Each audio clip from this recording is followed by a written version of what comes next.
పొంగూరు నారాయణ ఆదేశాల మేరకు నెల్లూరు నగరంలో 4వ డివిజన్ దీన్ దయాళ్ నగర్ నందు నూతనంగా నిర్మిస్తున్న సీసీ డ్రైనేజీ పనులకు నెల్లూరు నగర deputy mayor Roop Kumar Yadav, Telugu Desam party నగర ప్రెసిడెంట్ 4వ division cluster in charge Mamidala Madhu, 4వ డివిజన్ ప్రెసిడెంట్ ఆదినారాయణ శంకుస్థాపన చేశారు.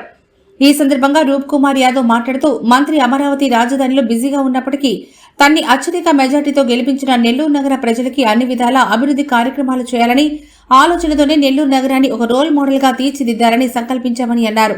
సిఎస్ఆర్ ఫండ్స్ నుంచి అలాగే తన సొంత నిధులతో కూడా అనేక ప్రాంతాల్లో పర్యటించి నెల్లూరు నగరాన్ని మంత్రి నారాయణ అభివృద్ధి పథంలో ముందుకు తీసుకెళ్తున్నారని అన్నారు.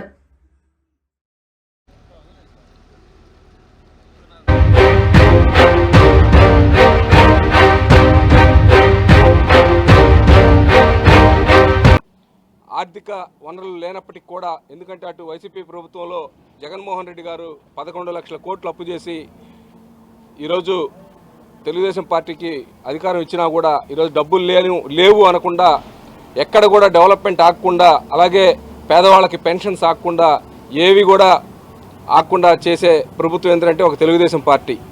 నిజంగా కూడా పొంగూరు నారాయణ గారికి ఒకటే ఆలోచన, ఎప్పుడు చూసినా డెవలప్మెంట్ డెవలప్మెంట్ డెవలప్మెంట్, ఎప్పుడు అభివృద్ధి అభివృద్ధి అభివృద్ధి. ఎందుకంటే ఎవరు ప్రజలు ఏదైనా అడిగితే అది నలుగురికి పనికొచ్చేదైతే ఖచ్చితంగా అది నారాయణ సార్ దృష్టిలో పడుద్ది, ఖచ్చితంగా కూడా దాన్ని చేసి పెడతారు. ఈరోజు మీరు పత్రికా విలేకరులు కానీ అందరూ కూడా మీరు అందరూ గమనిస్తున్నారు. ఈరోజు ఎక్కడ చూసినా కూడా నెల్లూరు నగరంలో కానీ రాష్ట్రంలో కానీ ఈరోజు అమరావతిని కూడా నారాయణ సార్కి మన ముఖ్యమంత్రి వర్యులు అప్పగించారంటే ఆ వర్క్ కూడా మన నారాయణ సార్ గారి కృతనిశ్చయం మనం ఆలోచించాలి ఒకసారి. ఎందుకంటే నారాయణ గారు అయితేనే దీనికి షూటబుల్ అని చెప్పి దాన్ని కూడా ఇవ్వడం జరిగింది. ఈరోజు నెల్లూరు నగరంలో కూడా రాష్ట్రంలో అన్నిటికంటే కూడా ఒక 10% నెల్లూరు నగరాన్ని ఖచ్చితంగా కూడా ఎక్స్ట్రాగా డెవలప్ చేస్తారు. అంటే ఆయన రాష్ట్ర మంత్రి కాబట్టి రాష్ట్రంలో మిగతా 113 మున్సిపాలిటీస్తో పాటు అన్నీ చేసుకుంటూ, అలాగే నెల్లూరు నగర కార్పొరేషన్ ఇంకొద్దిగా ఎక్స్ట్రాగా చేయాలని చెప్పి తపనతో ఖచ్చితంగా నెల్లూరు నగరంలో చేస్తున్నారు. ఈ కార్యక్రమానికి ఇచ్చేసిన నెల్లూరు నగర 4వ డివిజన్ అధ్యక్షుడు కనసాని ఆదినారాయణ గారు, అలాగే మహిళా క్లస్టర్ ఇన్ఛార్జ్ మంజుల గారు అని చెప్పి అధికారులకి ఆదేశాలు ఇవ్వడం జరిగింది. కాబట్టి మాకు అధికారులందరూ కూడా ఖచ్చితంగా మా వెన్నుంటి మాకు అన్ని కూడా సహకరిస్తున్నారు. నిజంగా కూడా అధికారులకు కూడా అందరికి కూడా ధన్యవాదాలు. ఈరోజు సచివాలయ సిబ్బంది కూడా మ్యాక్సిమం వచ్చారు.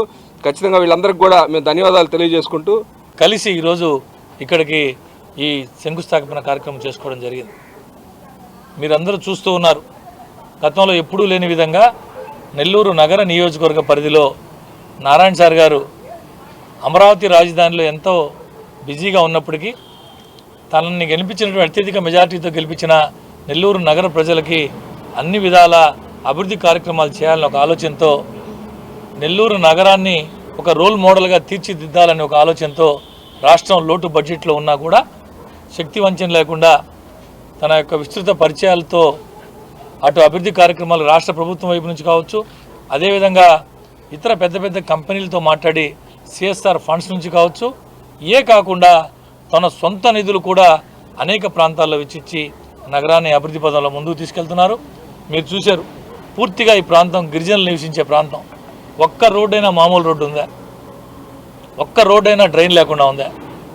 నారాయణ సార్ గారి సంకల్పం వచ్చే జూన్ 12వ తారీఖుకి, అంటే కూటమి ప్రభుత్వం ఏర్పడినటువంటి 2 సంవత్సరాలు పూర్తి అయ్యేసరికి నెల్లూరు నగర నియోజకవర్గంలో ఏ వీధి చూసినా సిమెంట్ రోడ్డు ఉండాలా, ఎక్కడ చూసినా డ్రైన్ ఉండాలా, అండర్గ్రౌండ్ డ్రైనేజ్ పూర్తవ్వాలా, వాటర్ సప్లై పూర్తవ్వాలా, ప్రతి దగ్గర సీసీ కెమెరాలు ఉండాలా.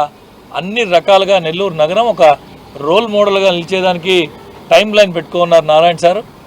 జూన్ 12వ తారీఖు ఏదైతే కూటమి ప్రభుత్వం ఏర్పడి 2 సంవత్సరాలు పూర్తవుతుందో, ఈ సందర్భంగా నెల్లూరు నగర ప్రజల పక్షాన నారాయణ సార్ గారికి అన్ని విధాల ఆశీస్సులు అందించాలని, భగవంతుడు నారాయణ సార్ మరింత కష్టపడి పనిచేసేదానికి ఆయన యొక్క అనుగ్రహం నారాయణ సార్ మీద ఉండాలని చెప్పి మనస్ఫూర్తిగా కోరుకుంటున్నాను.